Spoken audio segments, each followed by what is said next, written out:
যত্ন প্রত্যেকটা জিনিসকে ভালো রাখতে এবং সুসম্পর্ক বজায় রাখতে আমাদেরকে সাহায্য করে। পায়ের নখ থেকে চুল অবধি যত্নের প্রয়োজন, তেমন গাছগুলোরও যত্নের প্রয়োজন। এই গাছগুলো যত্নে যত্নে বেড়ে উঠেছে এবং অত্যাধিক বেড়ে যাওয়ার ফলে অ্যালোভেরা গাছগুলো পাতাগুলো অনেক বড় হয়ে ফেলেছে এবং একটু একটু করে নষ্ট হতেও লেগেছে অনেক দিন পড়ে থাকার কারণে। তো ভাবলাম যে পাতাগুলো নষ্ট হতে লেগেছে সেগুলো কেটে ফেলে দেওয়ার থেকে বা পচে যাওয়ার থেকে অ্যালোভেরা এত দামি এত উপকারী, এগুলো দিয়ে একটা হেয়ার প্যাক বানিয়ে মাথায় লাগিয়ে নিই। আর অ্যালোভেরা স্কিন, মাথার চুল সমস্ত কিছুর জন্যই উপকারী। ইভেন র অ্যালোভেরা তো অনেকে খেয়েও নেয়। তো যে পাতাগুলো মোটামুটি একটু কালো কালো হয়ে গেছে, নষ্ট নষ্ট হবে মনে হচ্ছে, সেরকম দুটো পাতা আমি তুলে নিলাম এবং দেখেছো একদম জেলিটা গড়িয়ে পড়ছে, দেখেই মনে হচ্ছে লোভ লেগে যাচ্ছে। আর এটা এত উপকারী যে কি বলবো। যাই হোক, এর সাথে আর কয়েকটা জিনিস আমি অ্যাপ্লাই করি এবং সেগুলো মিশিয়ে একটা প্যাক, আমি হেয়ার প্যাক বানাই। Hello everyone, this is Ivy, welcome back to my channel. এসএসডারিজ একটা ওয়ার্ম সকালে তোমাদের যত্নশীল সকালে তোমাদের সকলকে সুস্বাগতম জানাই।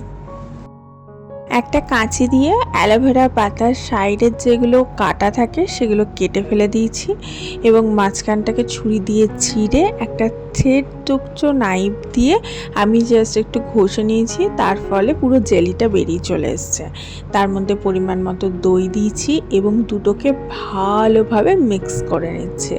দই আর অ্যালোভেরা জেলটাকে এমনভাবে মিক্স করতে হবে যাতে দুটো আলাদা কোনোভাবেই বোঝা যায় না, একসাথে মিক্স হয়ে দুটোকে মনে হয় একই পদার্থ।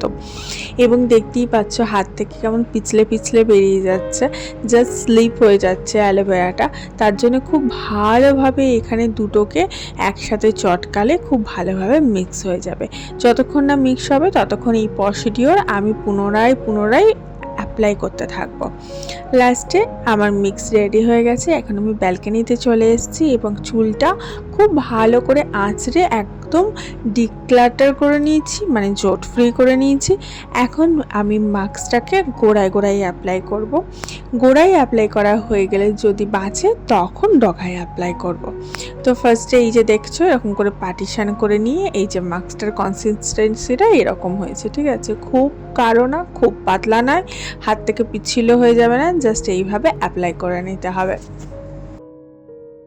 পুনরায় আবার পার্টিশান করব চুলটাকে এবং তারপরে আবার গোড়াতে অ্যাপ্লাই করব। এরকম করে চুলটাকে জাস্ট পার্টিশান করতে থাকবো এবং গোড়ায় গোড়ায় অ্যাপ্লাই করতে থাকবো। আমি যত রকমের হেয়ার মাস্ক বানাই, হেয়ার অয়েল বানাই, হেয়ার রিলেটেড যে কোনো অর্গানিক জিনিস বানাই ঘরে, সেগুলো চেষ্টা করি হেয়ারের গোড়ায় গোড়ায় অ্যাপ্লাই করতে। কারণ গোড়া থেকে অ্যাপ্লাই করলে তবেই যে চুলটা বেরোবে সেটা ভালো হবে এবং গোড়া ভালো হলে চুলের একদম কোয়ালিটিটাও ভালো হবে।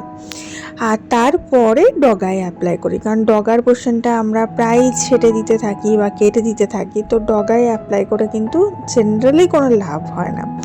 তো যে লাভটা হবে সেটা হচ্ছে যেখান থেকে তোমার গাছ জন্মাচ্ছে মূলে অ্যাপ্লাই করতে হবে। তেমনই আমাদের মূল কোনটা, আমাদের স্ক্যাল্পটা, ওই স্ক্যাল্পে আমাদেরকে অ্যাপ্লাই করতে হবে, তাহলেই কিন্তু চুলটা কোয়ালিটিটা ভালো হবে। তো আমি স্ক্যাল্পটাকে পুরোটা এরকম ডিভিশন করে করে ভালোভাবে লাগিয়ে নিচ্ছি। এটা দেখতে পাচ্ছ পেছন দিকের পোর্শনটা লাগাচ্ছি। একটা পোর্শনে গিয়ে এত বড় চুলে লাগাতে লাগাতে আমি জাস্ট হাঁপিয়ে উঠি। আমার মনে হয় যে আর লাগাবো না, এবার ছেড়ে দিই, কারণ আর পেরে উঠি না। মনে হয় খুব বিরক্ত লাগছে, কেউ একজন লাগিয়ে দিলে ভালো হতো। বাট ওই যে আমার লাগিয়ে দেওয়ার কেউ নেই, তার জন্য আমাকেই অ্যাপ্লাই করতে হয়। খুব চুল বড় হয়ে গেলে সেটাতে হেনা অ্যাপ্লাই করা, শ্যাম্পু করা, অয়েল অ্যাপ্লাই করা, যে কোনো জিনিসেই বিরক্তি চলে আসে, মনে হয় যেন আর লাগাতে পারছি না। বাট এই যে বললাম প্রথমেই, যত্ন যে কোনো জিনিসকে ভালো রাখতে সাহায্য করে এবং তার গ্রো করতে, তার কোয়ালিটিটা ভালো করতে কিন্তু যত্নই সমস্ত কিছুতে সাহায্য করে। যাই হোক, এর মধ্যে যেগুলো যতটা প্রয়োজন আমি লাগিয়ে নিচ্ছি। মাঝে মাঝে তো এই প্যাকটা আমি আমার হাজব্যান্ডকেও অ্যাপ্লাই করে দিই। আজকেও তাড়াহুড়ো রয়েছে, বেরোবে, রেডি হচ্ছে, দেখতে পাচ্ছ। তো ও তার জন্য আজকে বললো লাগাবো না, কারণ ওর চান টান হয়ে গেছে। তো পুরোটাই আমি লাগিয়ে নিচ্ছি। নাহলে যেদিন ওর সময় থাকে আমি যাই বানাই ঘরে, হেয়ার অয়েল হোক, হেয়ার প্যাক হোক, ওকেও অ্যাপ্লাই করি, নিজেও অ্যাপ্লাই করি। আমার মেয়েকে এখনও পর্যন্ত আমি কোনো কিছুতে ইন্ট্রোডিউস করাইনি, কারণ ও যথেষ্ট ছোট, ওর এখনও গ্রোথ হতে বাকি আছে। তো ওর যখন একটু বড় হয়ে যাবে তখন এই যে জিনিসগুলো আমি করছি সেগুলো আমি ওকেও করব। তবে প্রত্যেকটা জিনিসেরই অ্যাডভান্টেজ আর ডিসঅ্যাডভান্টেজ দুটোই থাকে। যেমন এই প্যাকটা যেহেতু দই দিয়ে বানানো আর অ্যালোভেরা জেল দিয়ে বানানো, দুটো জিনিসই কিন্তু খুব ঠান্ডা প্রদান করে শরীরকে। তো যাদের ঠান্ডা লাগার ধাত আছে বা একটুতেই ঠান্ডা লেগে যায়, তারা এই প্যাকটা অ্যাভয়েড করাই ভালো, কারণ প্রচণ্ড পরিমাণে মাথাটাকে ঠান্ডা করে দেয় এবং যার ফলে একটু ঠান্ডাও লেগে যায়।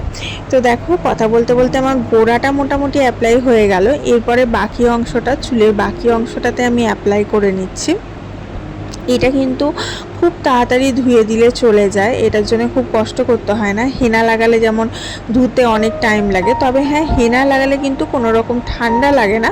এই প্যাকটা লাগালে কিন্তু খুব ঠান্ডা লেগে যায়। অনেকে আবার এই প্যাকটার মধ্যে ভিটামিন ই ক্যাপসুল অ্যাড করে, আবার কোকোনাট অয়েলও অ্যাড করে, কিন্তু আমার মনে হয় না এগুলো অ্যাড করার কোনো প্রয়োজন আছে। আর ভিটামিন ই ক্যাপসুলটা ভালো, বাট আমি কখনো অ্যাপ্লাই করি না। আর দ্বিতীয়ত কোকোনাট অয়েলটা আমার প্রয়োজন নেই, তার কারণ হচ্ছে যেহেতু আমার ময়েশ্চার যে জিনিসটা সেটা কিন্তু আমাকে ওই দইটাই প্রোভাইড করবে। যাই হোক, আমার এইরকম জাতীয় ভিডিওগুলো যাদের ভালো লাগছে তারা প্লিজ ভিডিওটাতে একটা লাইক অবশ্যই করো এবং ভিডিওটা অবশ্যই শেয়ার করে দিও। তোমার না কাজে লাগলেও কারোর না কারোর কাজে লাগতে পারে। আর যারা এখনও আমার ফ্যামিলির সদস্য হয়ে ওঠোনি, তারা নিচে থাকা রেড কালারের সাবস্ক্রাইব বাটনটা ক্লিক করে আমার চ্যানেলে একজন অ্যাক্টিভ সদস্য হয়ে ওঠো। আমরা সবাই মিলে প্রতিদিনের সকালটা একদম এনার্জেটিকভাবে আর একদম হাসি খুশিভাবে স্টার্ট করব, কথা দিলাম।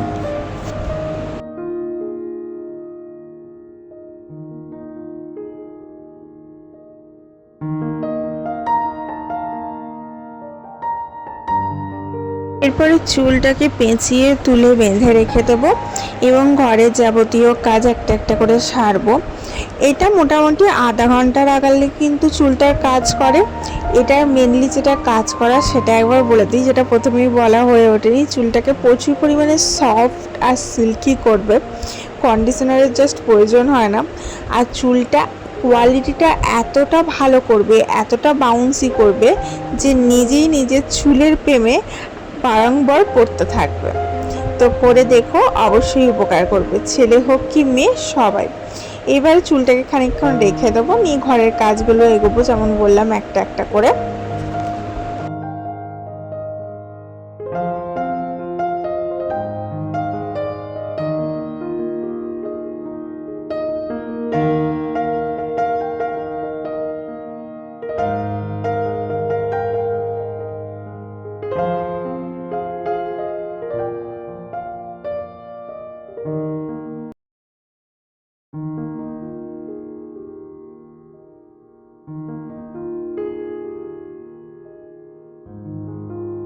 চুলে লাগিয়ে সঙ্গে সঙ্গে ধুয়ে দিলে কিন্তু কোনো উপকার পাওয়া যাবে না। আধা ঘন্টা থেকে 40 মিনিট, 30 to 40 মিনিটস তোমাকে রাখতেই হবে।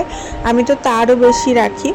এবং হেনা ধুতে যেটা অনেক সময় লাগে, এটা কিন্তু ধুতে একদম সময় লাগে না, জল দিলে সঙ্গে সঙ্গেই ধুয়ে যায়, কারণ এই অ্যালোভেরার জেলটা আর দইটা পুরোটাই অ্যাবজর্ব করে নেয় তোমার স্ক্যাল্প। আর যাতে করে চুলের কোয়ালিটিটা ভীষণ সফট, সিল্কি, শাইনি হয় আর জাস্ট ওয়াও লাগে। এখন ভাতের চাল কটা ধুয়ে ভাতটা বসিয়ে দিচ্ছি। আমি কুকারে ভাত করি, চটজলদি হয়ে যায় আর একদম ঝরঝরে হয়। প্রথম থেকেই আমি কুকারে করে আসছি। আর কুকারে ভাতটাই বসিয়ে দেবো, নিয়ে তারপরে ওইদিকে রান্নাটা বসিয়েছি। আজকে ভেবেছি একটু আলু পোস্ত করবো, ঝটাঝট যেটুকু রান্না করা যায়।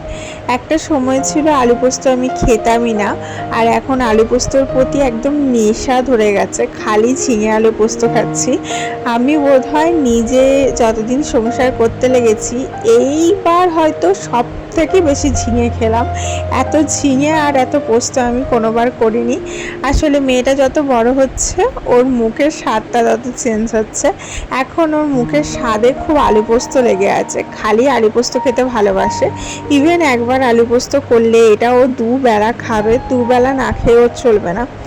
আর ও শুধুই আলু পোস্ত দিয়ে ভাত খাবে। ও এর সাথে যে আমি আলাদা রেসিপিগুলো বানাই সেগুলো কিন্তু কিছুই খেতে চায় না। আলু পোস্ত হলে বলবে শুধুই আমি আলু পোস্ত খাবো, শুধুই আলু পোস্ত খাবে, এতটা ভালোবাসে। যাই হোক, চলো স্নানটা সেরে আসি। আমি যখন স্ক্যাল্পে যে শ্যাম্পুটা ইউজ করি সেটা কিভাবে ইউজ করি তোমাদের আজকে দেখিয়ে দিচ্ছি।